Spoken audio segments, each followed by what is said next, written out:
Nagrade si najprej vesel, potem lepo je tudi, da se poveseliš s prijatelji, ker je v bistvu to neko priznanje za tvoje kvalitetno delo. Žal pa se od nagrad ne da živeti in se pač je to neka spodbuda za delo vnaprej.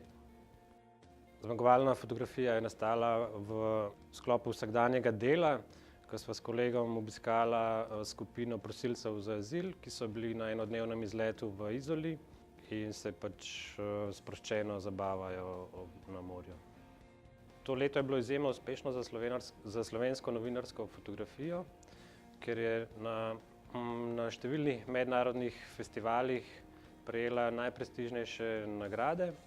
Mogoče bi izpostavil samo najprestižnejšo in najpomembnejšo, to je Pulitzerjeva nagrada, ki jo je prejel Srdjan Živolović skupaj s sodelavci agencije Reuters za pokrivanje begunske krize.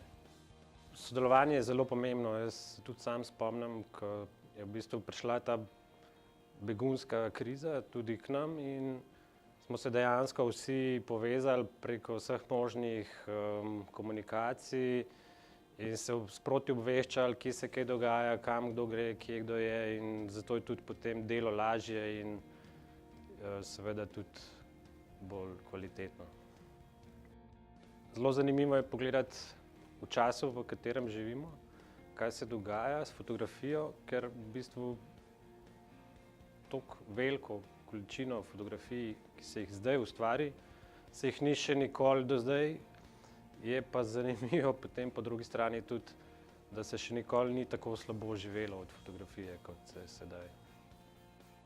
Poplava je fotografije, ampak za kvalitetno fotografijo pa si je treba vzeti čas, ker tako lahko pridemo do nekih poglobljenih zgodb, ki imajo večjo vrednost, ampak zato največkrat zmanjka časa. Pomembno je, da generaciji, ki prihaja, ne zapustimo samo selfijev, ampak tudi čim več kakovostne fotografije o času, v katerem živimo.